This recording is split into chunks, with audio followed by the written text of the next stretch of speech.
Hello, my name is David Hankerson, and today my presentation is on school vouchers.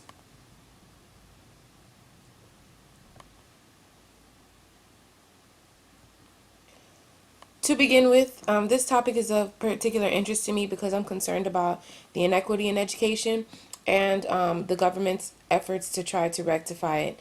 And one of the options are school vouchers. So in today's presentation, we're going to discuss what exactly school vouchers are, the history behind school vouchers, what benefits as well as the problems they offer, as well as school vouchers and how it relates to educational leadership.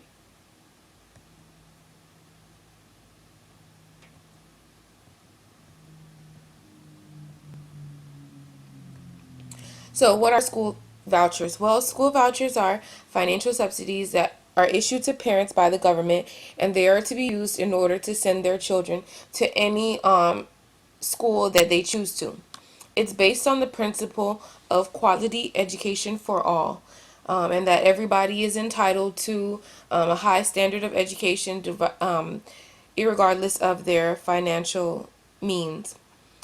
And with school vouchers, state funds are transferred to families so that they can decide where they choose to send their children to school. A little bit of the history behind school vouchers. It began in the 1990s, and it was kind of a little bit more publicized under the No Child Left Behind Act. There's a specific voucher program. It's the one that was based in Milwaukee, Wisconsin, and it kind of paved the way for many other states' voucher programs as well. With the Milwaukee voucher program, it was aimed at inner city poor, and it was just an overall program that provided, just like all other school vouchers do, they provided a certificate for funding to inner city poor families so that they can send their kids to private schools. Currently, the Milwaukee Voucher Program pays for the tuition of 26% of its students at private institution, and it serves approximately 17,000 students. In 2006 to 2007, it accounted for over $100 million in funding provided to those families. As far as some of the graduation rates and information, I found this particular table, which shows a little bit of the information that's available regarding those parents whose families, parents whose children who choose where they want to send their children as opposed to the public school system. The graduation rate is 64% as opposed to 36% for those at public. Then the number of ninth graders in 99 through 2000 was only 262 as opposed to 9,226. The number of graduates was 167. The number of schools was 10. And based on this information also, you could see that the class sizes are considerably smaller class sizes, a smaller teacher to student ratio with choice schools as opposed to public schools.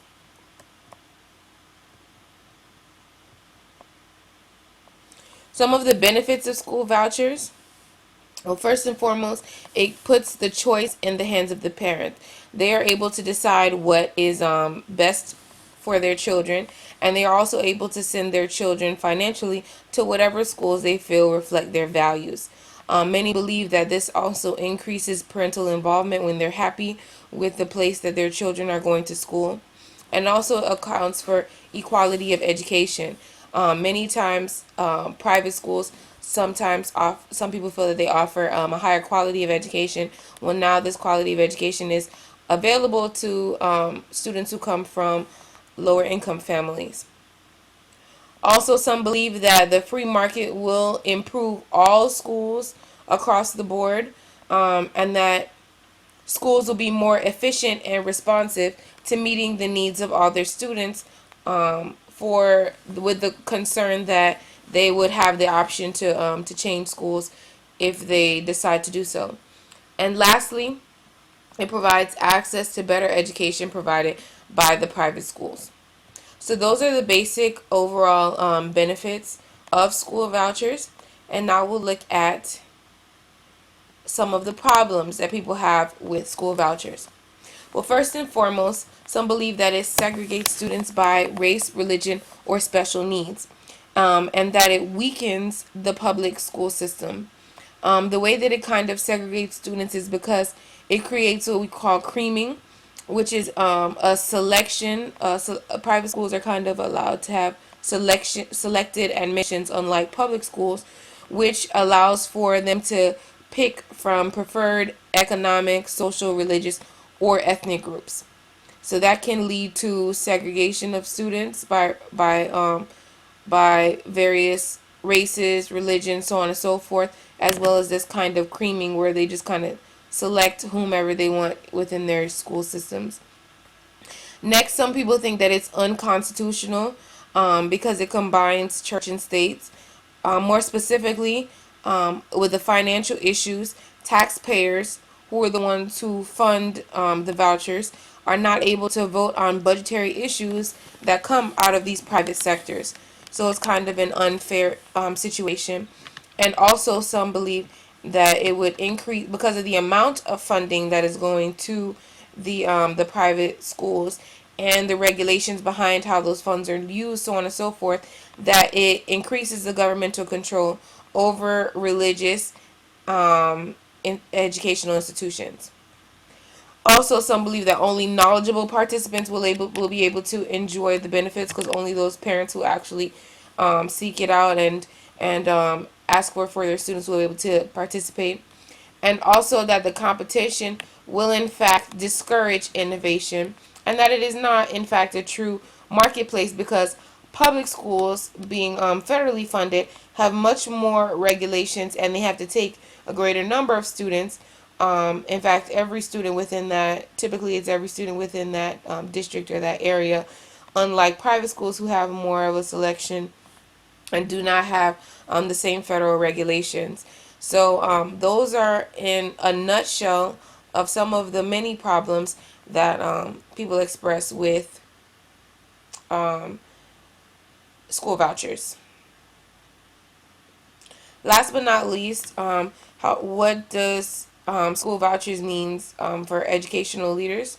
Well, first, standard 2 of the ISLIC standards states that an educational leader promotes the success of every student by advocating, nurturing, and sustaining a school culture and instructional program that is conducive to student learning and staff professional growth.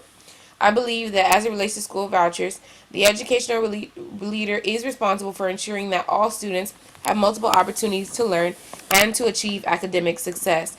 And this means strengthening their academic and enrichment programs, and as well as the instructional practices of their teachers, so that the school can, in fact, compete against all types of institutions. Standard 6 of the ISLIC standards states that an educational leader promotes the success of every student by understanding, responding to, and influencing the political, social, economic, legal, and cultural context.